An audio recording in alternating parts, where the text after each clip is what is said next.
نحمده ونصلي على رسوله الكريم اما بعد فاعوذ بالله من الشيطان الرجيم بسم الله الرحمن الرحيم رب اشرح لي صدري ويسر لي امري واحلل عقدة من لساني يفقهوا قولي رب زدني علما اللهم فقهنا في الدين اللهم ارزقنا اخلاص الہی آمین.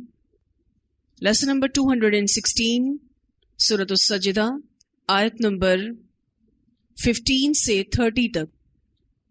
یہ مومن کے وہ احساسات ہیں جو اللہ تعالیٰ نے قرآن پاک میں ڈال دیے ہیں. انما بے شک یؤمنو ایمان لاتے ہیں بآیاتنا ہماری آیات پر الذین وہ لوگ اذا ذکروا بہا جب نصیحت کیے جاتے ہیں ساتھ ان کے خروا گر پڑتے ہیں سجدہ سجدہ کرتے ہوئے.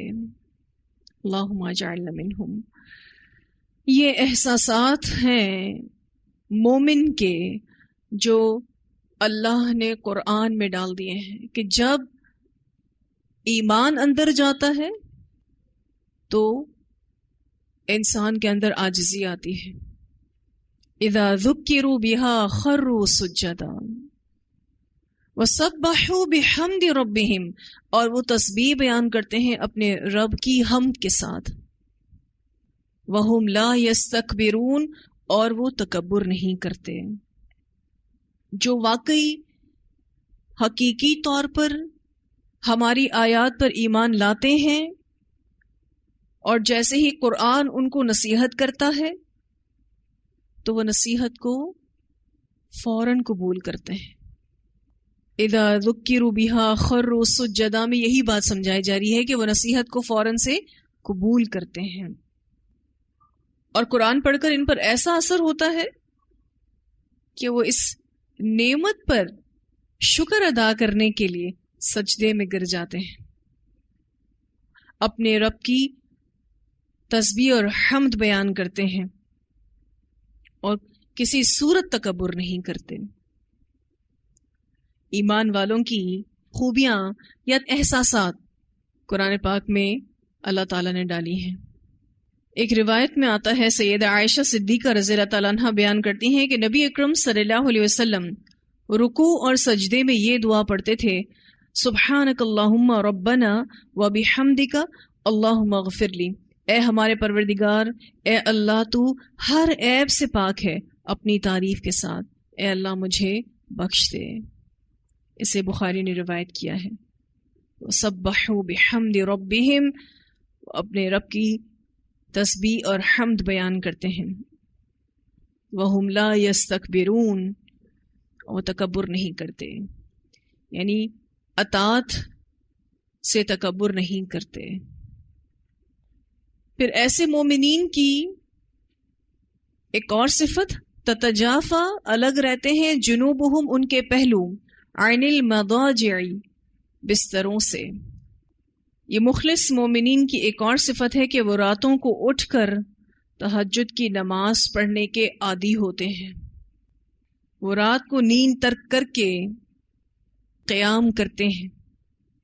اس بارے میں ایک روایت بھی آتی ہے. سیدنا عبداللہ بن مسعود رضی اللہ عنہ بیان کرتے ہیں کہ رسول اللہ صلی اللہ علیہ وسلم نے فرمایا اللہ تعالیٰ 2 قسم کے آدمیوں سے بہت خوش ہوتا ہے.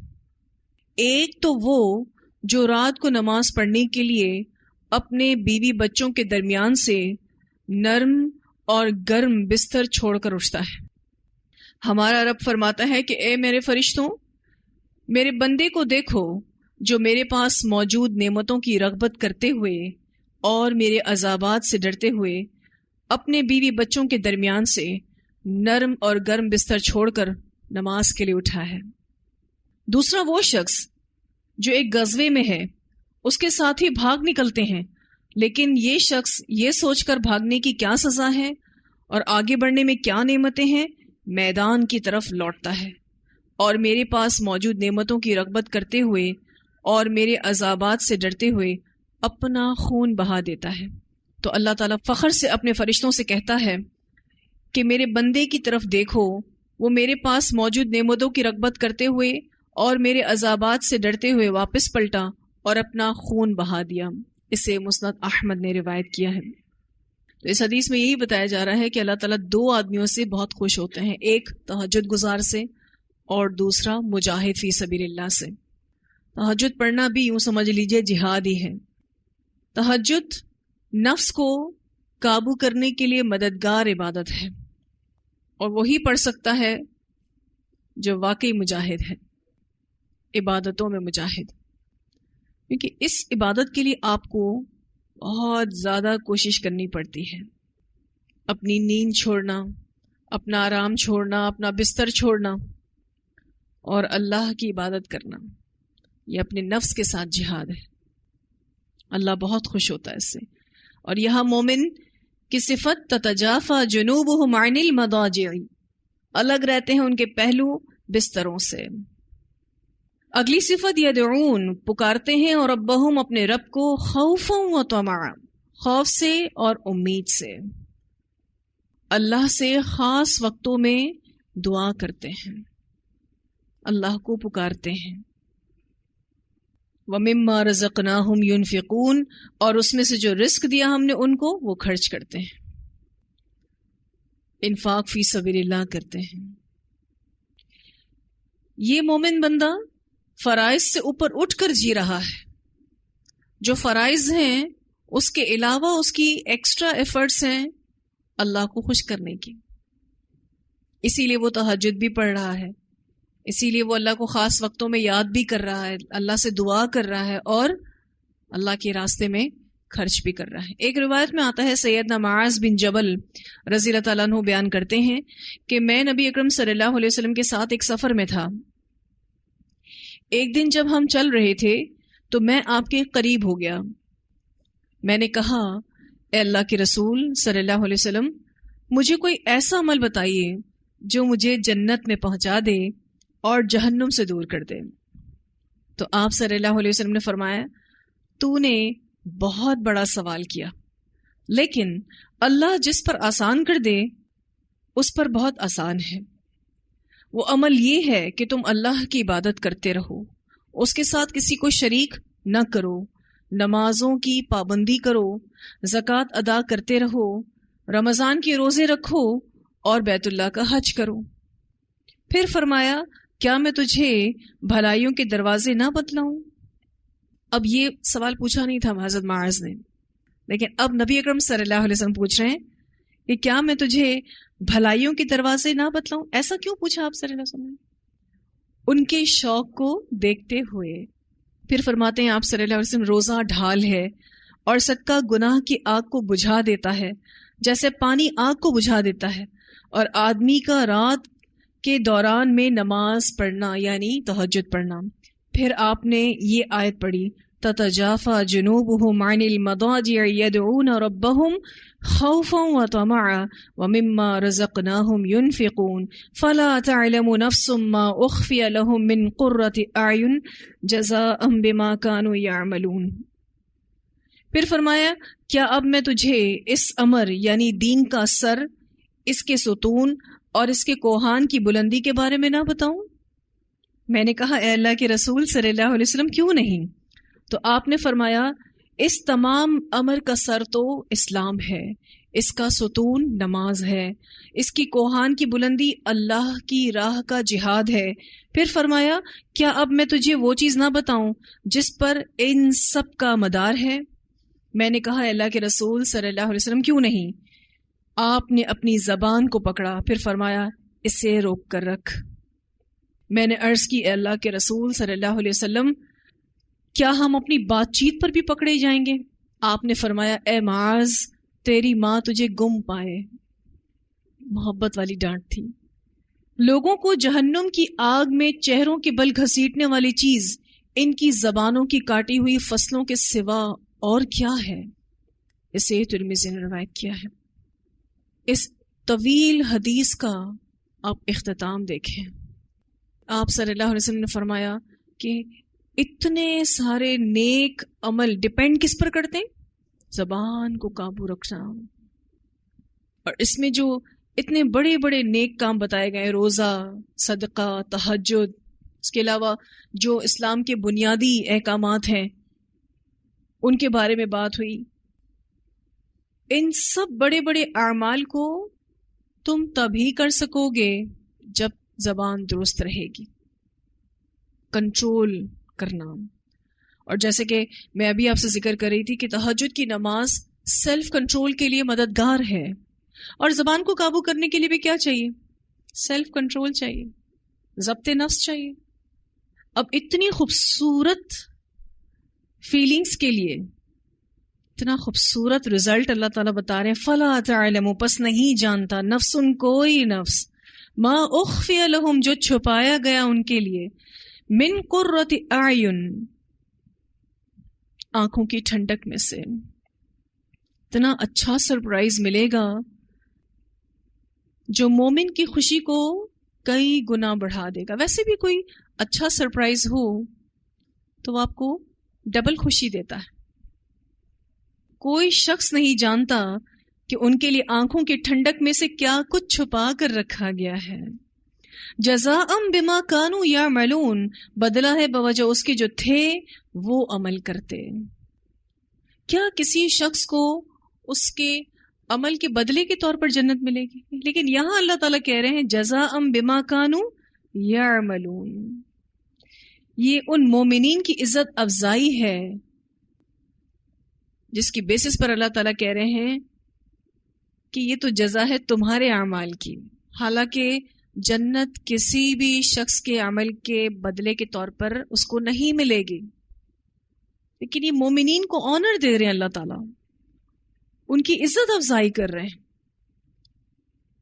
فَلَا تَعْلَمُ نَفْسٌ مَّا أُخْفِيَ لَهُم مِّن قُرَّةِ أَعْيُن کے بارے میں ایک روایت آتی ہے. سیدنا ابو ہریرہ رضی اللہ عنہ بیان کرتے ہیں کہ رسول اللہ صلی اللہ علیہ وسلم نے فرمایا، اللہ تعالیٰ فرماتا ہے میں نے اپنے نیک بندوں کے لیے جنت میں وہ نعمتیں تیار کر رکھی ہیں جن کو کسی آنکھ نے دیکھا، نہ کسی کان نے سنا، اور نہ کسی آدمی کے دل میں ان کا خیال گزرا. پھر ابو ہریرہ رضی اللہ عنہ نے فرمایا کہ چاہو تو یہ آیت پڑھ لو، فَلَا تَعْلَمُ نَفْسٌ مَّا أُخْفِيَ لَهُم مِّن قُرَّةِ أَعْيُن جزاء بما كانوا يعملون. اسے بخاری نے روایت کیا ہے. تو اللہ تعالیٰ کہہ رہے ہیں کہ ایسی نعمتیں ہوں گی جن کے بارے میں آپ سوچ بھی نہیں سکتے، آپ کے تصورات سے بھی بالا تر ہیں، کوئی اس کے بارے میں امیجن ہی نہیں کر سکتا. تو اس بات پر یقین رکھیے کہ اللہ تعالیٰ نے کہا ایسا تو ایسا ہی ہوگا. ایک اور روایت میں آتا ہے، سیدنا مغیرہ بن شعبہ رضی اللہ تعالیٰ عنہ بیان کرتے ہیں کہ ہمارے نبی صلی اللہ علیہ وسلم نے ہمارے رب کی طرف سے ہمیں یہ خبر دی ہے کہ جو کوئی ہم میں سے جہاد میں مارا جائے گا، یعنی شہید ہوگا، وہ جنت میں ایسی نعمتوں میں پہنچ جائے گا جن نعمتوں کی مثل اس نے کبھی کوئی نعمت نہیں دیکھی ہوگی. اسے بخاری نے روایت کیا ہے. ایک اور بہت ہی پیاری حدیث، رسول اللہ صلی اللہ علیہ وسلم نے فرمایا، موسیٰ علیہ السلام نے اللہ تعالیٰ سے عرض کی، اے اللہ ادنا جنتی کا درجہ کیا ہے؟ اللہ تعالیٰ نے فرمایا، ادنا جنتی وہ شخص ہے جو تمام جنتیوں کے جنت میں چلے جانے کے بعد آئے گا. اس سے کہا جائے گا جنت میں داخل ہو جاؤ. وہ کہے گا اے اللہ کہاں جاؤں؟ ہر ایک نے تو اپنی اپنی جگہ پر قبضہ کر لیا ہے اور اپنی چیزیں سنبھال لی ہیں. اس سے کہا جائے گا کہ کیا تو اس پر خوش ہے کہ تیرے لیے اتنا ہو جتنا دنیا کے کسی بہت بڑے بادشاہ کے پاس تھا؟ وہ کہے گا اے میرے رب میں اس پر خوش ہوں. اللہ تعالیٰ فرمائے گا تجھے یہ سب کچھ دیا جاتا ہے، اور اتنا اور اتنا اور اتنا اور اتنا اور اتنا اور. 5 بار یہ کہے گا بس بس اے میرے رب میں راضی ہو گیا. اللہ تعالیٰ فرمائے گا یہ سب ہم نے تجھے دیا اور اس کا 10 گنا اور بھی دیا، اور جس چیز کو بھی تیرا دل چاہے اور جس سے تیری آنکھیں ٹھنڈی رہیں وہ بھی تو لے لے. یعنی یہ سب سے ادنا جنتی ہے جس کو اتنا سب کچھ ملے گا. وہ کہے گا میرے پروردگار میں راضی ہو گیا. موسیٰ علیہ السلام نے کہا اے اللہ اعلیٰ درجے کی جنتی کی کیا کیفیت ہے؟ یہ ادنا جنتی کی یہ عیش ہیں تو اعلیٰ جنتی کی کیا کیفیت ہے؟ فرمایا یہ وہ لوگ ہیں جن کو میں نے خود چنا. اور ان کی بزرگی اور عزت کو میں نے اپنے ہاتھ سے لکھا اور اس پر اپنی مہر لگا دی. پھر نہ تو وہ کسی کے دیکھنے میں آئی، نہ کسی کے سننے میں آئی، اور نہ کسی کے خیال میں. اور اس چیز کی تصدیق یہ آیت کرتی ہے فَلَا تَعْلَمُ نَفْسٌ مَّا أُخْفِيَ لَهُم مِّن قُرَّةِ أَعْيُنٍ جَزَاءً بِمَا كَانُوا يَعْمَلُونَ. اسے مسلم نے روایت کیا ہے. اعلیٰ جنتی وہ ہوں گے جن کو اللہ نے چنا ہے، اور ان کی بزرگی اور عزت کو اللہ نے اپنے ہاتھوں سے لکھا ہے. جو آنرز ان کو ملیں گے وہ اللہ نے اپنے ہاتھوں سے لکھے اور اس پر اپنی مہر بھی لگائی ہے. مہر کا کیا مطلب ہے؟ کنفرم، یہ تو ہوگا، پکی بات ہو گئی. پھر اللہ تعالیٰ کہتے ہیں وہ تو ایسی نعمتیں ہیں جو کسی کے دیکھنے میں آئی ہی نہیں ہے، سننے میں آئی ہی نہیں ہے، خیال میں بھی نہیں آئی ہیں. بہت اسپیشل نعمتیں. یہ اعلیٰ جنتی کی کیفیات ہیں. حضرت موسیٰ علیہ السلام کے سوال سے اتنی بہترین بات ہم سب کو پتہ چل گئی. اب اختیار ہمارے پاس ہے، ہم نے کون سا لیول چننا ہے. ادنا جنتی بھی بہت عیش و عشرت میں ہوگا، لیکن پھر بھی اس کی کچھ ریزیمبلنس آپ کو بتا دی گئی کہ اس دنیا جیسی 10 دنیا اس کے پاس ہوں گے. لیکن اعلیٰ جنتی کی کیفیت کو ایکسپلین ہی نہیں کیا گیا، بتایا ہی نہیں گیا. اللہم اجعلنا منہم، اللہ ہمیں لوگوں میں شامل کرے جو جنت الفردوس کے اعلیٰ درجوں پر فائز ہوں گے. اتنی خوبصورت آیات، اور روزانہ رات کو آپ دیکھیں اللہ تعالیٰ ان آیات کو ہمیں پڑھواتے ہیں. یہ جنت کا شوق اپنے اندر پیدا کرو. ایسے مومن بنو جو اذا ذکروا بها خروا سجدا. قرآن سے جب ان کو نصیحت کی جاتی ہے وہ اس کو لیتے ہیں، اس کی شکر گزاری میں سجدے میں پڑھتے ہیں. وَسَبَّحُوا بِحَمْدِ رَبِّهِمْ وَهُمْ لَا يَسْتَكْبِرُونَ. اور دیکھیں یہاں پر سجدہ تلاوت بھی ہے کہ جو یہ آیت پڑھے سنے اس کو چاہیے کہ یہاں سجدہ کرے، تاکہ اس میں بھی یہ صفات ہوں، تاکہ وہ بھی ان لوگوں میں شامل ہو جن کا ذکر اللہ تعالیٰ یہاں کر رہے ہیں. اور سجدہ کس بات کی علامت ہے؟ عاجزی کی علامت ہے، تکبر کی نفی ہے. یہ سجدہ تلاوت ویسے تو مستحب عمل ہے، واجب نہیں ہے. کوئی اگر اس کو نہیں کرتا تو گناہگار نہیں ہوتا، لیکن بہت پسندیدہ عمل ہے. رات کو جب یہ سورت پڑھتے ہیں اور سجدہ تلاوت کر لیتے ہیں تو ان کیفیات کے ساتھ ہم نیند شروع کرتے ہیں کہ اللہ ہم تیرے مومن بنتے ہیں، اور تو ہمارے اندر ان صفات کو پیدا کرنے میں ہماری مدد کر. اور پھر اس نیت کے ساتھ سونا کہ تہجد کے لیے اٹھیں گے اور اپنے رب سے خوف اور امید کے ساتھ دعا کریں گے. یہ خوف اور امید کے ساتھ مانگنا کیا ہے؟ خوف یہ ہے کہ اللہ ہمیں پکڑ نہ لے، اللہ ہم سے ناراض نہ ہو جائے، اور امید اس بات کی کہ اللہ ہمیں ضرور معاف کرے گا. اور پھر وہ دینے والا بنتا ہے، وہ مما رزقناہم ينفقون. ایک کے بعد جو کوالٹیز ہیں، اور مجھے تو ایسا لگتا ہے یہ فیلنگز ہیں ایک مومن کی. جیسے جیسے اس کے اندر قرآن جاتا ہے ویسے ویسے اس کے اندر جو چینجز آتی ہیں نا، یہ ساری چینجز سٹیپ بائی سٹیپ یہاں پر بتائی گئی ہیں. تو پھر اتنی خوبصورت احساسات کا جواب بھی خوبصورت اجر کے ساتھ ہی دیا جائے گا، اور وہ اجر ایسا ہوگا جو کسی نے بھی نہیں دیکھا، ان سین ہے، بالکل بھی کوئی سوچ بھی نہیں سکتا اس کے بارے میں. تو نیک اعمال کے ساتھ اپنے رب کو راضی کرنا ہے تاکہ وہ ہمیں اپنی رحمت میں داخل کر لے، یعنی جنت میں داخل کر لے. اتنی آیات کی تلاوت سنتے ہیں. انما يؤمن بآياتنا الذين اذا ذكروا بها خروا سجدا وسبحوا بحمد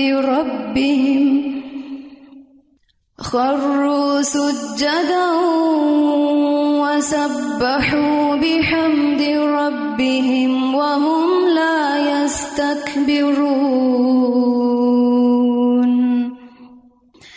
تتجافى جنوبهم عن المضاجع يدعون ربهم خوفا